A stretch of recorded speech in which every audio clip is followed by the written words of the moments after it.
Hello guys and welcome to the Movies Time channel. तो दोस्तों आज हम एक्सप्लेन करने वाले हैं भुज मूवी को, जो कि हाल ही में रिलीज हुई है और ऑडियंस इसका काफी दिनों से इंतजार भी कर रही थी। तो वीडियो को शुरू करने से पहले अगर आपने अभी तक मेरे चैनल को सब्सक्राइब नहीं किया है तो सब्सक्राइब कर लीजिए, और अगर आपने इस फिल्म को देख लिया है तो कमेंट्स बॉक्स में जरूर बताएं कि आपको ये फिल्म कैसी लगी। तो चलिए शुरू करते हैं फिर। तो मूवी की स्टार्टिंग में हमें दिखाया जाता है कि 1947 के बंटवारे में पाकिस्तान बना, जिसके दो हिस्से हुआ करते थे, वेस्ट पाकिस्तान और ईस्ट पाकिस्तान। और ईस्ट पाकिस्तान के लोग उर्दू की जगह बांग्ला बोला करते थे और उनका रहन सहन वेस्ट पाकिस्तान से थोड़ा अलग था। पाकिस्तान इन लोगों को पराया मानता रहा और इन पर बेतहासा जुल्म करता रहा, और 1970 के ईस्ट पाकिस्तान के बांग्ला मुसलमानों और हिंदुओं ने मिलकर इस जुल्म के खिलाफ बगावत छेड़ दी। और इस बगावत को कुचलने के लिए प्रेसिडेंट याया खान और जनरल टिक्का ने ऑपरेशन सर्चलाइट के तहत 30 लाख बेगुनाहों को मौत के घाट उतार दिया। और फिर हिंदुस्तान को अपनों का दुख देखा नहीं गया, जिसके कारण हमारी फौजों को ईस्ट पाकिस्तान की तरफ भेज दिया गया। और फिर देखते ही देखते पाकिस्तान का एक बहुत बड़ा हिस्सा हमारी तरफ हो गया। अब सीन कट होता है और पाकिस्तान के इस्लामाबाद को दिखाया जाता है, जहां पर उस जनरल को वह 30 लाख जाने भी बहुत कम लग रही थी और वह और लोगों को मारने को कहता है।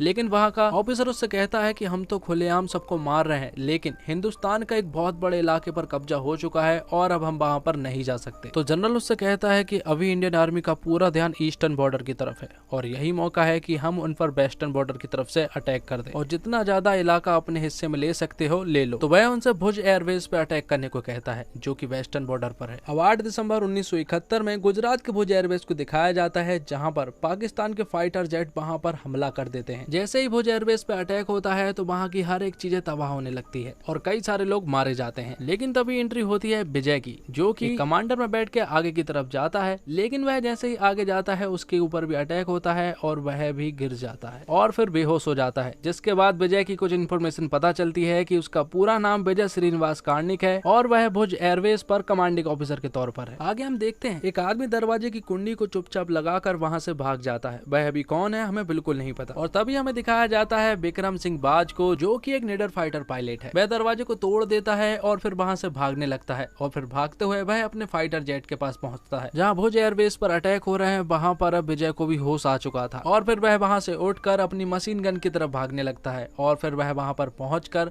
मशीन गन से पाकिस्तानियों के फाइटर जेट को फोड़ने लगता है। दूसरी तरफ हम विक्रम को देखते हैं, जो कि फाइटर जेट से पाकिस्तानियों के फाइटर जेट को फोड़ रहा है और उन्हें तबाह भी कर रहा है। वह इस काम को अकेला ही कर रहा है, इसलिए पाकिस्तानियों के फाइटर जेट उसके पीछे पड़ जाते हैं। साथ ही उसके फाइटर जेट को लॉक करके उस पर मिसाइल छोड़ देते हैं। अब भुज एयरबेस पर हमले के 2 हफ्ते पहले के सीन को दिखाया जाता है, जहां पर हम इंडियन आर्मी के कर्नल नायर को देखते हैं, जिसने बॉक्सिंग चैंपियनशिप में एक पाकिस्तानी बॉक्सर का जबड़ा तोड़ दिया था और फिर उसने एक अपाहिज मुस्लिम लड़की से शादी भी कर ली थी। अब यहाँ पर एक जनरल उसे एक मिशन के बारे में बताता है और इस मिशन पर उसका साथ देगा सबा भाई। अब आगे सीन शिफ्ट होता है और हम देखते हैं पाकिस्तान के एक छोटे से गांव में, यहाँ पर रणछोड़ भाई सबा भाई रवारी को दिखाया जाता है, जिसका रोल प्ले किया है संजय दत्त ने। यहाँ पर पाकिस्तान के कुछ लोग गाय का मांस लेने के लिए आते हैं, तो यहाँ पर वह पाकिस्तानी के सभी ऑफिसरों को मार देता है। यहाँ हमें पता चलता है कि सबा भाई इंडिया का एक एजेंट है और वह पाकिस्तान में रहता है, और कई सारे एजेंट भी है जो कि सबा भाई के साथ ही काम करते हैं। सबा भाई रेगिस्तान का हर एक चप्पा जानता है, साथ ही उसकी हर एक इंसान पर नजर भी रहती है। आगे हमें मोहम्मद हुसैन ओमानी को दिखाया जाता है, जो कि पाकिस्तान में मिलिट्री इंटेलिजेंस का हेड है और वह बस हिंदुस्तान को बर्बाद करना चाहता है। अब सीन शिफ्ट होता है और हम देखते हैं विजय और उसकी वाइफ को, जो कि अपनी 10th एनिवर्सरी को सेलिब्रेट कर रहे हैं। साथ ही हम वहां पर पाकिस्तानी के फाइटर जेट को देखते हैं, जिन्होंने वहां पर हमला कर दिया है। तब विजय अपनी पूरी यूनिट को इकट्ठा करता है। आगे हम 4 दिसंबर 1971 में गुजरात के जामनगर हवाई अड्डे को देखते हैं, जहां पर ऑफिसर विक्रम और उसके साथी मिलकर पाकिस्तान के कराची हवाई अड्डे पर अटैक कर देते हैं। आगे हम देखते हैं मोहम्मद हुसैन को, जो कि अपने बेगम के साथ आराम कर रहा होता है, और यहाँ पर वह अपने ऑफिसरों को इंडिया में रह रहे खबरियों के बारे में बताता है, और इन सब बातों को उसकी बेगम भी सुन रही होती है। और यहाँ हमें पता चलता है वह इंडिया की ही एजेंट है, जिसका नाम हिना रहमान है, और वह सालों से पाकिस्तान में ही रह रही है। साथ ही हमें दिखाया जाता है हिना रहमान के भाई को, जिसे कुछ दिन पहले मार दिया गया था, क्योंकि वह भी एक इंडिया का एजेंट था। हिना रहमान के भाई के मर जाने के बाद उसकी जगह हिना ने ले ली थी और सबा भाई ने उसकी पूरी ट्रेनिंग को कंप्लीट करवाई थी। अब हिना इस मैसेज को सबा भाई तक पहुंचा देती है, जो कि पाकिस्तान में ही रहता है, और फिर सबा भाई जाकर इंडियन आर्मी को खबर करता है और साथ ही में वह विजय को भी खबर करता है। जब कर्नल नायर ने विजय को उन खबरियों के बारे में बताया था तो विजय तुरंत ही उन खबरियों के पास निकल गया था। विजय यहाँ पर अकेला है और वह खबरी बहुत सारे है, इसलिए विजय आंखों पर चश्मा लगाता है और अंदर बहुत सारी मिर्च फेंक देता है, और फिर वह अंदर जाकर बारी बारी से सभी खबरियों को मारने लगता है। और जब वह आखिरी बंदे को मार रहा था तो वहाँ पर बहुत सारे लोग आ गए थे, लेकिन तभी एंट्री होती है सबा भाई और कर्नल नायर की, और फिर वह तीनों मिलकर वहाँ के सभी लोगों को मार देते हैं। और फिर विजय मोहम्मद हुसैन से भी बात करता है, जहाँ पर मोहम्मद हुसैन समझ चुका था कि अब उसके सारे खबरी मर चुके हैं। यहाँ हमें पता चलता है कि मोहम्मद हुसैन और उसके साथी हमें बता रहे हैं कि उनके सारे खबरी अब मर चुके हैं और अब उनका किसी से भी कोई कांटेक्ट नहीं है। जिसके बाद मोहम्मद हुसैन कहता है कि वह अब भुज एयरबेस पर अटैक करेंगे। वह बताता है कि भुज एयरबेस पर जाने के 5 रास्ते हैं और हम उन 5 रास्तों को ब्लॉक कर देंगे और बीच में सूरजबाड़ी पुल और बनासबाड़ा पुल पड़ता है जिसे वह उड़ाने का प्लान बनाते हैं। और अगर वह ऐसा करते हैं तो वहां पर आर्मी को पहुंचने में 28 से 48 घंटे लगेंगे और इतने में वह एयरबेस पर कब्जा कर लेंगे। लेकिन इन सब बातों को हीना सुन लेती है और जब मोहम्मद हुसैन का लाइटर नीचे गिरता है तो वहां पर लगे माइक्रोफोन को मोहम्मद हुसैन देख लेता है और वह समझ जाता है कि ये सारा कांड हीना ने किया है। जिसके बाद वह हीना के पास पहुंचता है और जब हीना को वह मारने ही वाला होता है कि हीना उस पर अटैक कर देती है और उसे जान से मार देती है। आगे सभी को पता चल जाता है कि मोहम्मद हुसैन को हीना ने मार दिया है, जिसके कारण वह सब लोग उसी को पकड़ने लगते हैं और आखिर में वह पकड़ा जाती है और साथ ही में उसे मार भी दिया जाता है। आगे हम देखते हैं कि विक्रम के ऊपर जो मिसाइल छोड़ी गई थी उससे उसका प्लेन क्रैश हो जाता है और साथ ही जाकर वह समुद्र में गिर जाता है। और यहाँ हम आगे देखते हैं कि पाकिस्तानियों के फाइटर जेट ने भुज एयरबेस को पूरी तरह से तबाह कर दिया है और साथ ही में उन 5 रास्तों को भी ब्लॉक कर दिया और पुल के जो 2 मेन रास्ते थे उनको भी उन्होंने तबाह कर दिया। अब भुज एयरबेस के आधे से ज्यादा सैनिक मर चुके हैं, लेकिन विजय अभी भी जिंदा है और कई सारे सैनिक अभी भी जिंदा है। साथ ही हमें विक्रम सिंह को भी दिखाया जाता है जिसके प्लेन क्रैश हो जाने के बाद भी अभी भी वह जिंदा है। यहाँ हमें पता चलता है कि भुज एयरबेस से अब किसी भी तरह का कम्युनिकेशन नहीं हो सकता है और सारे रास्ते भी ब्लॉक हो चुके हैं। अब आगे प्राइम मिनिस्टर की बैठक को दिखाया जाता है, जहाँ पर वह ऑफिसर प्राइम मिनिस्टर को बताता है कि भुज एयरबेस पर एक जोरदार अटैक हुआ है और साथ ही अब वहाँ पर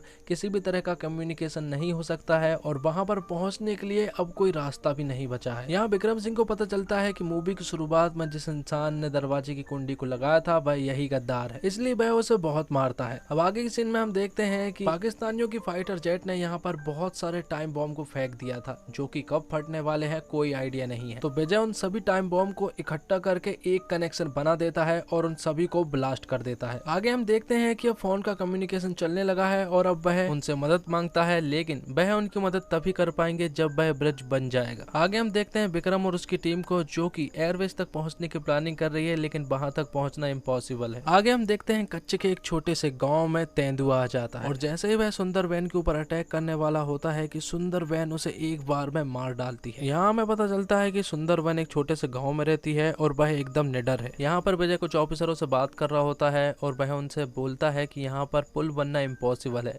क्योंकि यहाँ पर जो इंजीनियर काम कर रहे थे वह इस काम को छोड़कर भाग गए हैं। तब पुल बनाने के लिए विजय सुंदरबैन के पास जाता है और सुंदरबैन के साथ साथ वह पूरे गांव की मदद चाहता है ताकि वह उस पुल को फिर से बना सके। तब सुंदरबैन सभी गांव वालों से विजय की मदद करने को कहती है, लेकिन गांव वाले उसकी बात से इनकार कर देते हैं और फिर विजय गांव वालों से कुछ ऐसी बातें बोलता है कि सभी के रोंगटे खड़े हो जाते हैं। उसकी बात सुनकर गाँव वाले पुल बनाने के लिए मान जाते हैं और अब यहाँ पर हम देखते हैं एक छोटे से पुल को, जहाँ पर सभा भाई और कर्नल नायर खड़े हैं, जहाँ पर वह सीमेंट की बोरियों से एक बांध बनाने का प्लान बनाते हैं और उसके अंदर बारूद भी भर देते हैं, जिससे कि पाकिस्तानी आर्मी आगे बढ़े तो वह उन्हें ब्लास्ट करके मार सके। आगे हम देखते हैं विक्रम और कुछ सोल्जर को, जहाँ पर विक्रम उन्हें बता रहा है कि प्लान से हम ऐसी जगह पर जा रहे हैं जहाँ पर पहुंचने के सिर्फ 1% चांसेस है और अगर कोई मिशन छोड़ना चाहता है तो वह अभी छोड़ सकता है। लेकिन उसकी बात सभी लोग मान जाते हैं और उसके साथ मिशन पर जाने के लिए रेडी हो जाते हैं। यहाँ पर विजय सभी को सेफ्टी एंड प्रिकॉशन बता रहा है। वह उन्हें बता रहा है कि जब भी सायरन बजेगा तो वह जमीन पर लेट जाए। दूसरी तरफ हम देखते हैं कि कर्नल नायर और सभा भाई ने मिलकर वहां पर सीमेंट की बोरियों से वहां पर एक छोटा सा बांध बना लिया है और उसके अंदर बारूद भी फिट कर दिए हैं। यहाँ ऑफिसर विक्रम सिंह को बोलते हैं कि वहां पर जाना इम्पॉसिबल है, वहां पर पाकिस्तानी फाइटर जेट की नजर रहती है, लेकिन विक्रम सिंह फिर भी वहां पर जाने को कहता है। यहाँ हम देखते हैं गाँव वाले और विजय के साथी मिलकर यहाँ पर पुल बनाने में लगे हुए हैं और दूसरी तरफ सभा भाई और कर्नल नायर ने जंग की सारी तैयारियां कर ली है। अब कर्नल नायर सभा भाई को पहचान छुपाकर पाकिस्तान भेजते हैं ताकि वह पाकिस्तानी आर्मी को गुमराह कर सके। यहाँ हम देखते हैं कि विजय और उसके साथी जब खाना खा रहे थे तो वहां पर